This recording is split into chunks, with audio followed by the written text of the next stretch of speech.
진심이 보이지 않지만 태도는 보인다. 진심은 보이지 않지만 태도는 보인다라는 제목으로 이 시간 함께 하나님 말씀 나누기 원합니다. 말씀을 시작하면서 여러분에게 책 한 권을 소개해 드리고 싶습니다. 제목입니다. 조민진 작가의 진심은 보이지 않아도 태도는 보인다. 진심은 보이지 않아도 태도는 보인다라는 책이에요. 여러분, 그 눈빛이 그 사람의 마음을 담고 있는 거 아세요? 그 사람이 어떤 눈빛을 하느냐에 따라 그 사람의 마음, 진심이 느껴지는 것 같습니다. 이 책의 제목이 저에게 유독 와닿는데요. 제가 수많은 사람을 만나는 직업이잖아요. 목사라는 직업이 참 직종에 상관없이 정말 다양한 사람들을 만날 수 있습니다. 말과 행동이 같은 사람을 만나기도 하고요. 말은 뻔지르르한데 행동이 전혀 따라주지 않는 사람, 오히려 반대로 행동하는 사람들도 만나기도 합니다. 그러다 보면 이런 생각들이 들어요. 저 사람이 저렇게 행동하는 게 진짜일까? 저 사람의 진심은 뭘까? 나에게 저렇게 말할 때 어떤 의도를 가지고 나에게 말을 할까? 때로는 내 진심이 오해를 받을 때도 있지 않습니까? 나는 진심 어린 마음으로 권면하고 진심 어린 마음으로 사랑을 표현하는데 그게 오해가 될 때 참 너무 힘들더라고요. 특별히 이 부부관계에서 아내의 마음을 오해하게 될 때가 있더라고요. 그리고 반대로 나의 마음을 오해하는 아내의 모습을 마주할 때가 있어요. 내 진심이 때로 오해받을 때 참 마음이 아프고 힘이 듭니다. 참 아이러니한 것은 진심이 잘 보이지 않는다라는 거예요. 아무리 가까운 사람이라 할지라도 진심이 오해될 상황과 환경, 말과 일들이 일어나다라는 거죠. 그런데요, 그 사람의 태도를 잘 보면 그 태도는 보입니다. 사람을 대하는 태도, 사람에게 마음을 주는 태도, 예배를 대하는 태도, 하나님을 대하는 태도는 눈에 보이더라는 거예요. 출판사 서평이 특별히 저에게 마음에 와닿아서 여러분에게 한번 읽어드리겠습니다. 출판사 서평에 이렇게 나와 있어요. 왜 일하나요? 라고 질문을 받는다고 상상해보자. 반사신경과도 같은 대답이 머릿속에서 툭 튀어나온다. 왜긴요? 돈 벌려고 일하죠. 그런데 일이라는 게 참 신기하다. 돈을 바라고 시작한 일이 생계를 넘어 소중해지기도 하고 반대로 성취감을 주던 일이 되레 내 삶을 좀먹기도 한다. 환경과 상황에 따라 일의 파도는 익숙하고도 낯설게 굽이쳐 온다. 그 속에서 우리는 종종 혼란스럽다가 지쳤다가 무뎌진다. 이 글을 읽는 당신도 잘 알 것이다. 당신이 출발할 때와 사뭇 다른 태도로 그 자리에 앉아 있음을. 중간 생략을 하고요. 일터에서 일상에서 이미 최선을 다하는 중인 우리의 노력을 소중히 여기는 방법. 이미 우리는 많은 것을 알고 있으며 그저 그런 평범한 일상을 지키기 위해 지금 이 순간에도 노력한다. 그러니 우리에게 필요한 것은 부족한 게 무엇인지 끊임없이 자문하며 채우는 일이 아닌 나의 노력이 빛을 발하기 위해 갖춰야 할 태도가 아닌가. 이렇게 서평을 마칩니다. 진심은 보이지 않지만 태도를 통해 나의 마음이 보인다라는 거예요. 오늘 이 관점으로 오늘 말씀을 함께 살펴보기 원합니다. 오늘 본문 말씀 12절 상반절에 보니까 때는 무교절의 첫날 곧 유월절 양 잡는 날이라고 말을 합니다. 유월절은 유대인의 3대 명절 중에 가장 중요한 명절이다라고 말씀드렸어요. 출애굽을 기념하여 하나님이 지키도록 직접 지시하셨던 절기로 자그마치 7일 동안 축제가 이어집니다. 유월절에는 출애굽을 기념하여 먹는 식사가 특별하다는 특징이 있습니다. 출애굽기 12장 8절에 보니까 그 밤에 그 고기를 불에 구워 무교병과 쓴 나물과 아울러 먹되. 이 유월절 기간에는 하나님께 바쳤던 제물인 양이나 염소, 그 양과 염소 그리고 무교병, 쓴 나물을 먹어야 했습니다. 유월절 기간 동안 누룩이 들어가 있진 발효하지 않은 빵, 맛없는 빵, 과자 같은 그냥 밀가루를 튀긴 이 무교병을 자그마치 일주일 동안 먹어야 됩니다. 살이 빠질까요? 안 빠질까요? 빠져야 되는데 또 고기를 먹어요. 찌겠죠. 무교병뿐만 아니라 쓴나물, 포도주를 준비하느라 바쁜 시간을 보내야 합니다. 그리고 난 이후에 이 유월절 어린 양을 잡습니다. 일반적으로 집의 가장들이 양들을 성전에 가지고 가요. 그리고 양을 대신에 자신의 죄를 전가하죠. 양을 죽이고 난 이후에 그 피를 제단에 뿌립니다. 그렇게 제사를 드렸던 고기를 가지고 와서 가족이 모여 함께 식사를 나누면서 특별한 축제의 시간, 감사의 시간을 보냅니다. 이렇게 7일 동안 음식을 먹으려면 음식을 얼마나 준비해야 할까요? 마치 우리가 추석 명절을 준비할 때 가장 힘든 게 뭐예요? 전 부치는 거잖아요. 제가 이 전 부치는 걸 해보고 싶어가지고 작년 추석 때 저희 있던 초창기 멤버 성도들하고 같이 전 부치는 걸 하루 종일 했어요. 그냥 그 전 꼬지가 맛있어갖고 시작했던 일인데 하루 종일 할지는 몰랐거든요. 하고 났더니 주일 보내는 게 너무 힘들어요. 너무나 고단하더라고요. 우리는 3일, 4일을 준비해도 이렇게 힘든데 자그마치 7일치 먹을 음식을 준비한다라고 생각을 해보세요. 쉬운 일은 아니었겠죠. 그런데 문제가 하나 또 있습니다. 일반적으로는 가족끼리 모여서 유월절을 보내는데 지금 본문에 보면 예수님과 누구가 모여 유월절을 보낸다고 하죠? 예수님과 12 제자들 총 13명이 모여 유월절 축제를 보냅니다. 13명이 함께 먹고 즐길 수 있는 공간을 찾는다. 쉬운 일은 아니죠. 유월절을 보낼 수 있는 공간을 미리 확정해야 하고 그 공간에 먹을 것들을 하나씩 준비해서 쌓아놓아야 7일 동안 유월절을 보낼 수 있는 겁니다. 제자들은 예수님께 유월절 식사를 어디에서 준비하시기를 원하는지를 물어요. 우리가 어디로 가서 선생님께서 유월절 음식을 잡수시게 하시기를 원합니까? 라고 질문을 해요. 유월절을 준비하는 제자들의 태도가 사뭇 진지합니다. 많은 유대인들이 그렇듯 유월절이 그들에게도 특별한 날인 거죠. 특별한 날을 특별하게 보내기 위해 특별한 음식을 준비해야 되고 특별한 장소를 찾아야 되는 거예요. 예수님이 먹을 것도 먹는 장소도 해결해 주시지 않을까라는 마음이 아니라 제자들이 그들이 먼저 자신들이 해야 할 일과 예수님이 하실 일을 구분하기 시작합니다. 7일 동안 먹을 음식을 준비하는 일은 누구의 몫이에요? 제자들 자신들의 몫으로 여겼고 장소를 구하는 일은 예수님의 일로 여겼다라는 거예요. 그래서 이렇게 질문하죠. 우리가 어디로 가서 선생님께서 유월절 음식을 잡수시게 준비하시기를 원하나이까? 예수님을 믿는 우리의 삶에 요구되는 태도는요, 나의 일과 하나님의 일을 구분하는 거예요. 그런데 나의 일마저 하나님의 일로 치부해버릴 때가 참 많이 있죠. 게으르게 살면서 잘 되기를 바랍니다. 관계를 하지 않으면서 사랑을 주고받기를 원해요. 선을 베풀지 않으면서 누군가는 나에게 악을 대하는 것이 아니라 선으로 갚아주길 원해요. 기도하지 않으면서 하나님의 응답을 경험하기 원한다라는 거죠. 그렇게 모든 걸 하나님께 일관하면서 그 결과마저 하나님께 책임을 물을 때가 종종 있습니다. 그런 태도에 하나님의 입장에서는 얼마나 난처하실까요? 나의 일과 하나님의 일을 구분하면 하나님의 일에 대한 질문이 생겨나기 시작합니다. 지난주에 우리 사랑하는 두 형제 자매가 저에게 찾아왔어요. 그 형제 자매가 결혼을 앞두고 있는 상황이었는데요. 특별히 그 결혼을 앞두고 저에게 이런저런 부탁을 하면서 이야기를 나누는데 시간이 지나고 난 이후에 화요일 날 제가 이런 카톡을 받게 됩니다. 회사 근처에서 숙소를 얻어 생활하고 있는데 그런데 집주인이 회사와의 계약을 꺼려 한다라는 거예요.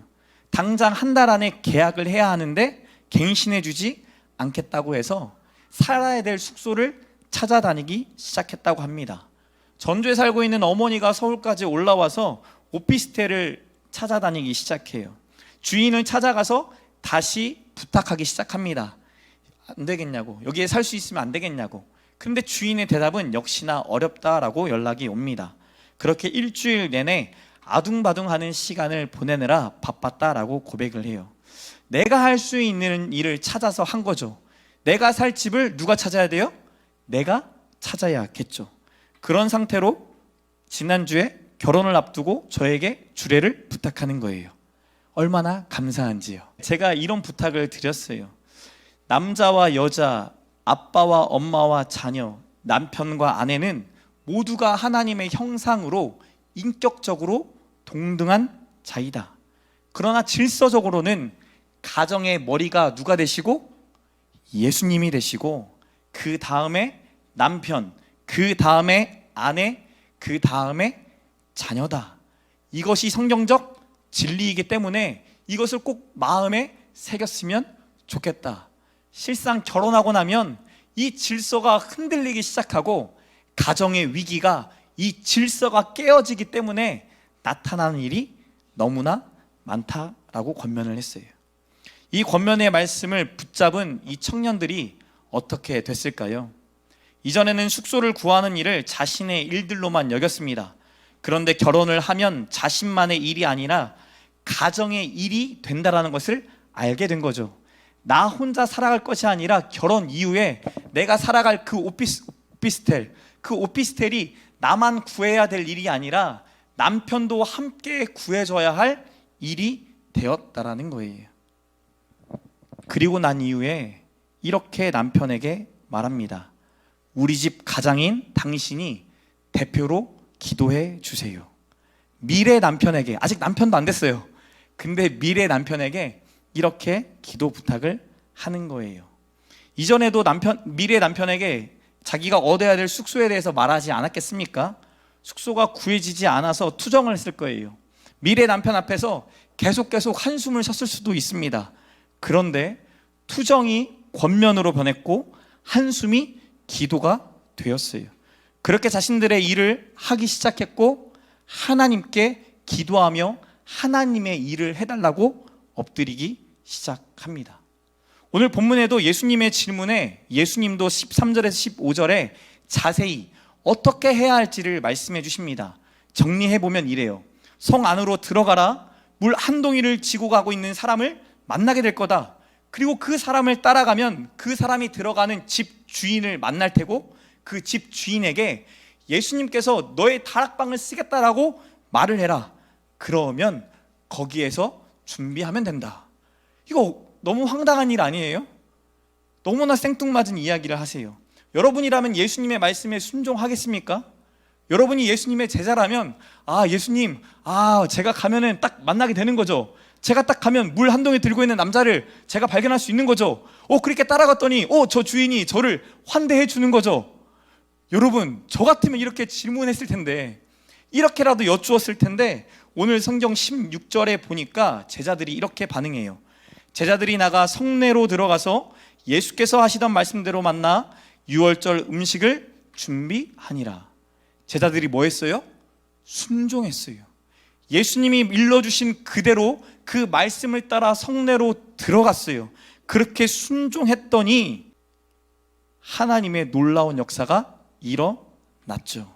두 제자는 예수님의 말씀에 즉각 반응했어요. 말씀을 대하는 제자들의 태도가 여러분에게 보이십니까? 제자들의 질문과 순종은 말씀대로 반드시 이루실 거라는 믿음의 태도, 그 믿음의 태도를 보여줍니다. 말씀대로 살아가는 자는 살아있는 말씀을 보게 된다는 놀라운 진리를 이들이 발견하고 있다는 거죠. 마가복음 저자는 우리에게 질문합니다. 하나님 앞에서 어떤 태도로 살아가고 있는가? 말씀 앞에 어떤 태도와 어떤 반응으로 살아가고 있는가? 진심은 보이지 않지만 태도는 보인다라고 말하는 거죠. 하나님 말씀 앞에 진실하게 반응했던 그 커플에게 하나님이 어떻게 일하셨을까요? 놀랍게도 화요일 저에게 카톡이 왔어요. 지금 사는 오피스텔 사장님이 연락해 주셨다는 거예요. 계약해 주시겠대요. 할렐루야. 박수 한번 쳐주세요. 그러면서 이렇게 고백해요. 정말 하나님의 은혜라고, 미래 남편과 함께 하나님의 은혜라고 고백했다라고 이번 주 화요일 날 카톡을 보내주셨어요. 제가 그 카톡을 읽고 얼마나 감사하던지요. 말씀을 통해 자신이 해야 할 일을 발견했습니다. 내가 내 남편을 하나님, 예수님 다음으로 머리로 여기는 것, 쉬운 일이에요? 쉽지 않은 일이에요? 쉽지 않아요. 머리로 인정하기 시작하니까 내가 어떻게 순종해야 할지 깨달아져요. 남편에게 나를 위해 기도해 달라고 요청하기 시작하더라는 거죠. 제가 함께 사역했던 교회에 간사님 한 분이 계세요. 이분이 참 너무 귀한 게, 제가 이분에게 신앙의 권면, 말씀의 권면을 드리면 이분은 어떠한 일이 있어도 그 말씀을 그 당일날 무조건 순종하세요. 남편이 간사님의 머리예요. 이거를 인정하는 게 쉽냐고요? 쉽지 않잖아요. 근데 이 말씀을 인정하고 그 간사님이 그 말씀을 들은 다음 날부터 어떻게 하기 시작한 줄 아세요? 아침에 교회로 출근하기 전에 남편에게 찾아가서 기도해달라고 머리를 디밀어요. 목사님, 이게 맞는지 안 맞는지는 모르겠어요. 근데 목사님만 안수해야 되는 건지 아닌지는 모르겠는데 제가 남편에게 안수기도 해달라고 매일 아침마다 머리를 들이대요. 남편이 교회에 나오기 시작한 지 6년밖에 되지 않을 때였어요. 남편의 신앙이 나의 신앙보다 더 높다라고 여기기 어려운 상황이에요. 그럼에도 불구하고 뭘 인정하는 거예요? 하나님의 말씀을 인정하는 거예요. 나의 일, 나는 그저 그분의 축복, 남편의 축복을 받아야 할 나의 일을 가지고 머리를 디밀면 그 사람을 통해 하나님이 역사하시고 축복하시고 일하실 것을 기대하도록 하나님의 일을 맡기는 거죠. 내가 하는 일과 하나님의 일을 구분하기 시작해요. 남편에게 머리를 조아리기 시작하면 관계가 좋아질까요? 안 좋아질까요? 남편의 축복 기도를 해달라고 요청하기 시작하면 남편의 마음이 유해질까요? 아니면 악해질까요? 다퉜대요. 다퉜는데요, 목사님, 제가 말씀에 순종하려고 일부러 머리를 갖다 댔어요. 그랬더니 짜증을 내는 거예요. 야, 이런 상황에서 무슨 기도냐? 그래도 기도해줘요. 갖다 댔대요. 그랬더니 마음이 풀리대요. 그리고 껴안고 출근했다라고 저한테 고백해요. 그 가정에 나의 일을 하기 시작하니, 하나님의 말씀으로 나에게 주신 하나님의 지혜대로 순종하기 시작하니 하나님의 일하심이 경험되기 시작하더라는 거죠. 그렇게 순종했더니 어떻게 돼요? 하나님이 하시는 일들을 경험하게 되는 거예요. 하나님은 그들을 바라보실 때 얼마나 기뻤을까요? 그 커플을 바라보실 때 얼마나 흡족했을까요? 순종하는 제자들의 모습을 보고 얼마나 마음에 기쁨이 생겼을까요? 날이 저물었습니다. 그리고 드디어 6월절 저녁 식사 시간이 되었어요. 즐겁게 식사를 하다가 갑자기 예수님께서 이상한 말씀을 하십니다. 우리 18절 말씀 함께 읽겠습니다. 너희 중에 한 사람, 곧 나와 함께 먹는 자가 뭐 한다고요? 나를 팔리라 말씀하세요. 12명 중에 12제자 중에 한 사람이 예수님을 팔 거다라는 폭탄 선언을 하십니다. 예수님이 종이 아닙니다. 팔긴 왜 팔아요? 이해할 수 없고 상상할 수 없는, 상상조차 되지 않는 말씀을 예수님께서 제자들에게 하시는 거예요. 즐거웠던 식사 자리가 한순간에 얼어붙었겠죠. 나는 아니지요, 예수님? 이라고 한 명씩 물어보기 시작합니다. 그런 제자들에게 예수님께서 쐐기를 박으십니다. 20절 말씀 보세요. 12 중에 하나, 곧 나와 함께 그릇에 손을 넣는 자니라. 12 중에 한 명, 그릇에 같이 손을 넣는 그 자가 나를 팔 자다라고 말씀하세요. 여러분, 그때부터 그릇에 손을 넣을 수 있겠습니까? 상상해 보세요. 갑자기 즐겁게 막 맛있게 먹고 있었어요. 양고기 막 뜯어 먹고 있었고 무교병 막 먹고 있었는데 맛있게 재밌게 이야기 나누면서 막 기대가지고, 예수님 시대 때 기대면서 밥 먹었단 말이에요. 서로 막 기대가지고 밥 먹고 있었는데 갑자기 폭탄 선언을 하시니까, 그릇에 손을 넣는 자가, 나랑 같이 넣는 자가 나를 팔 자다라고 말하니까 밥 먹는 게 가능했겠냐고요. 무서워서 손을 넣지도 못할 거예요. 예수님과 같이 손을 넣다가 딱 부딪히면, 예수님이 말씀하시는 자가 바로 이 사람이구나 라고 생각이 들었겠죠. 아무것도 모르는 제자들은 얼마나 당황했을까요? 그런데 이 사실, 예수님이 말씀하시는 그 한 명이 누군지 알 수 있을까요? 오늘 본문 바로 앞 11절 하반절에 이렇게 말합니다. 유다가 예수를 어떻게 넘겨줄까 하고 그 기회를 찾더라. 예수님이 말했던 그 한 사람이 누구예요? 가룟 유다예요. 가룟 유다는 예수님의 말씀이 자신을 향한 말씀이라는 것을 분명히 알았을 겁니다. 모두가 유월절을 어떻게 보낼까, 어디서 보낼까 고민하고 있을 때에도 유다의 머릿속에는 언제 어떻게 예수님을 팔아넘길까 고민하고 계획하고 있었겠죠. 모두가 즐겁게 웃고 있을 때 그는 예수와 제자들을 비웃고 있었을 거예요. 언제부터 유다에게 그런 마음이 찾아왔을까요? 유다도 다른 제자들처럼 모든 것을 버려두고 예수님을 따랐던 자입니다. 열렬했던 애정과 의욕이 가득했던 자예요. 그런데 어느 순간부터 예수님을 향한 열정과 의욕이 사라지기 시작했다라는 거예요. 기적같이 장소를 구하는 일을 오늘 또 보게 됩니다. 말씀하신 대로 하나도 빠짐없이 이루어지는 일을 오늘 경험했어요. 여러분, 우리가 예수 믿는 사람들도 때로는 점을 보러 간다라는 말도 안 되는 이야기를 들어요. 왜 가요? 미래가 걱정이 되고 두렵고 미래에 대해 알고 싶으니까. 뭔가 염려가 되고 뭔가 걱정이 되고 뭔가 해결되지 않는 일들이 분명히 있으니까 점집을 찾아가서라도 돈을 주고서라도 그것을 알고 싶어 하잖아요. 이 코로나 기간에 신종 사기가 유행이었다고 합니다. 알고 봤더니 이 점 쳐주는, 유튜브로 점을 쳐주는 일이 실제로 일어났어요. 사람을 섭외한 다음에 마치 이 사람의 어려움을 고백하게 하고 그 문제를 용한 사람처럼 하나씩 맞춰줘요. 맞춰주니까 섭외한 그 배우가 어떻게 해요? 와, 좋아가지고 감사하면서 100만 원, 200만 원, 300만 원 막 보냅니다. 이게 편집되어서 이 사람 저 사람한테 막 흘러가기 시작해요. 인생의 문제와 어려움, 이 코로나 기간에 특별히 해결되지 않는 삶의 문제를 가진 사람들이 어떻게 하기 시작해요?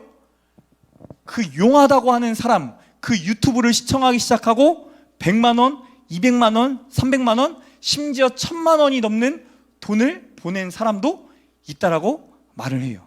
근데 이런 말도 안 되는 일들이 일어나더라고요. 예수님은 말도 안 되는, 그대로 말씀하신 대로 하나가 아니라 하나, 둘, 셋, 넷 연달아 다 일어났는데 그 일어나는 일을 옆에서 봤는데도 불구하고 자신의 일에 갇히기 시작하니까 하나님의 일에 깨닫지 못해요. 내 일에 갇혀버리니까 하나님이 일하셔도 보이지 않아요. 말씀대로 자신에게 화가 임할 거다, 네가 태어나지 않는 게 더 좋았을 텐데 라고 탄식하시는 예수님의 말씀이 들려지지 않아요. 그들이 찾던 장소가 찾아졌다고 한다면 유다에게 뭐가 임해야 돼요? 화가 임해야 되고 태어난 것이 얼마나 큰 불행 중에 불행인가가 그에게 경험돼야 하겠죠. 그의 눈은 가지려고, 그의 눈은 감춰져 있고 마음은 닫혀 있어요. 왜 유다는 예수님께 가진 자신만의 의문들을 다른 제자들처럼 묻지 않았을까요? 예수님의 기대가 언제부터 사라졌을까요? 언제부터 그의 태도가 바뀌었을까요? 예수님은 무감각해지고 무반응으로 일관하는 유다에게 마지막 기회를 주시는 거예요. 회개할 수 있는 기회를 경고하듯이 주시는 거죠. 예수님 자신은 기록된 대로 죽음의 길을, 십자가의 길을 가셔야 하지만 유다가 자신을 팔고 당할 화가 예수님의 눈에는 보이는 거예요. 기록된 대로 인자를 파는 사람으로 평생 인류가 존재하는 동안 유다는 인자를 팔았던 사람, 예수를 팔았던 사람이다라는 낙인을 갖고 살아야 되는, 불명예를 가지고 살아가야 되는 것이 안타까우셨던 거예요. 그럼에도 불구하고 유다는 마지막 기회, 회개의 기회를 놓치게 됩니다. 오늘 저와 여러분의 태도는 어떻습니까? 하나님의 말씀을 대하는 여러분의 태도가 어떠세요? 예배를 준비하고 예배를 드리는 우리의 태도가 어떠합니까? 하나님의 일을 대하는 태도가 어떠한지 먼저 스스로에게 물어보는 시간이 되기를 소망합니다. 태도는 보입니다. 내가 하나님을 얼마만큼 신뢰하는지, 내가 하나님을 신뢰하기보다 세상을 신뢰하는지 내 태도에 다 드러나게 돼요. 내가 하나님 앞에 흔들리고 있는지 세상 앞에 흔들리고 있는지 그 태도가 다 보여주죠.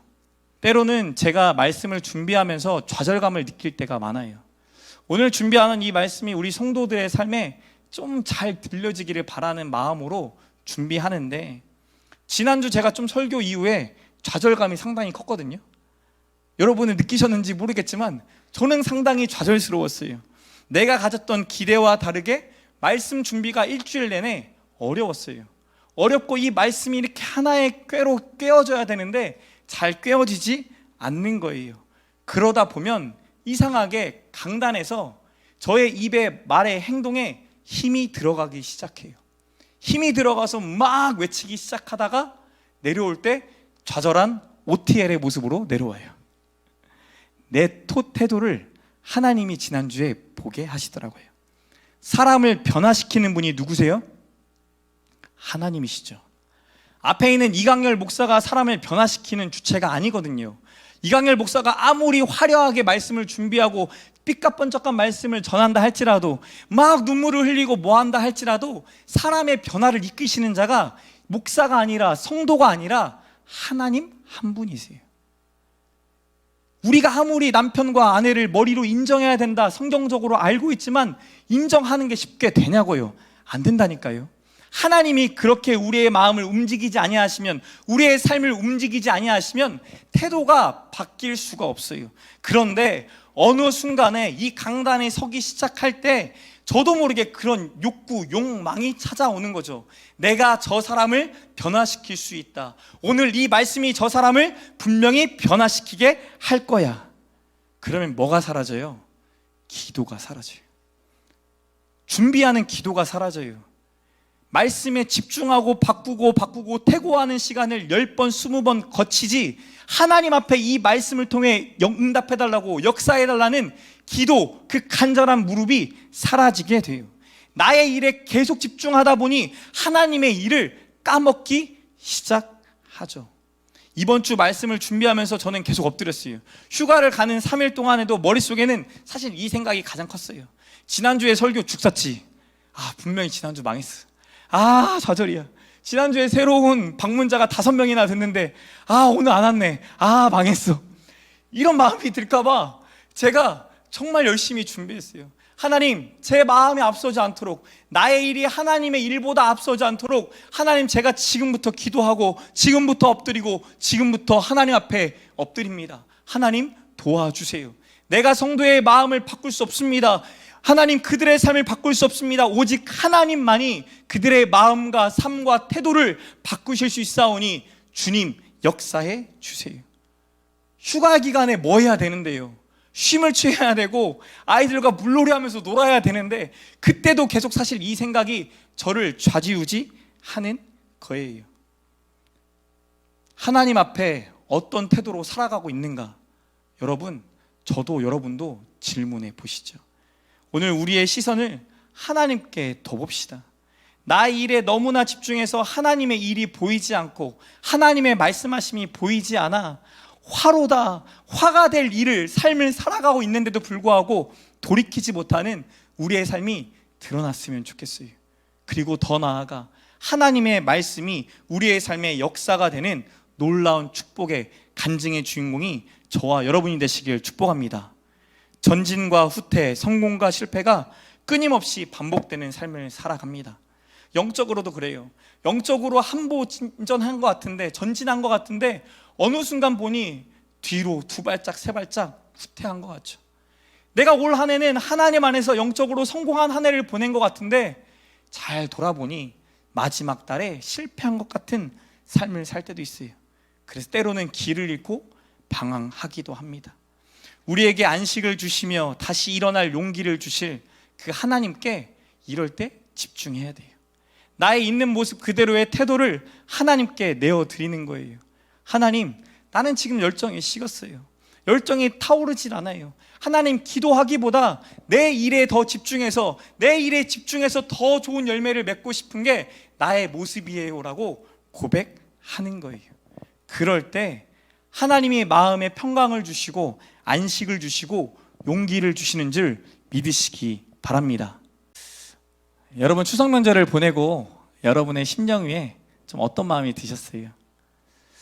그리고 오늘 이 예배 자리에 나올 때 좀 어떤 마음이 드셨어요? 추석을 보내면서 나의 일이 너무나 분주해서 추석 가운데 모이게 하시고 하나님의 나라를 세우게 하시는 하나님의 일이 보이셨습니까? 그 하나님의 일을 하나님께 내어드리고 일하실 것을 기대하면서 그런 시간을 보내셨나요? 여러분, 예배가 기대가 되세요? 기대하는 마음으로 나오셨어요? 하나님이 우리의 삶에 역사하실 게 기대가 되고 소망이 되십니까?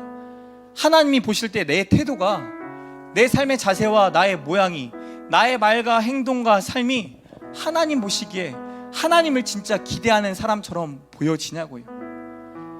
집을 구하는 신혼부부의 이야기만이 아니라 이번 한 주도 하나님은 우리의 삶에서 일하실까요? 안 하실까요? 일하셨을까요? 안 하셨을까요? 분명히 일을 하셨어요.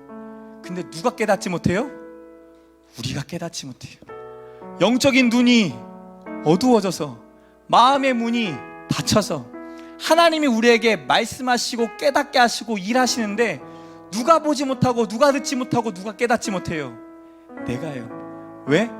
나의 일에 매몰되기 시작하니까. 나의 일에 매몰되어서 하나님의 일은 생각조차 하지 못하니까. 하나님의 일을 생각하기 시작하니까 그 가운데 내가 해야 될 일이 보이기 시작하고 내가 해야 될 일을 하기 시작하니까 내가 생각하지 않았던 하나님의 역사를 보게 하세요. 하나님의 살아계심을 믿고 순종하는 자에게 하나님의 살아계심을 보여주세요. 그래서 그 자들이 뭐하죠? 하나님의 살아계심을 더 보고 싶어서 하나님의 일을 찾기 시작하고 하나님의 일에 순종하기 시작해요. 근데 혹 유다와 같은 자가 저나 여러분이 될까봐 두렵기도 해요.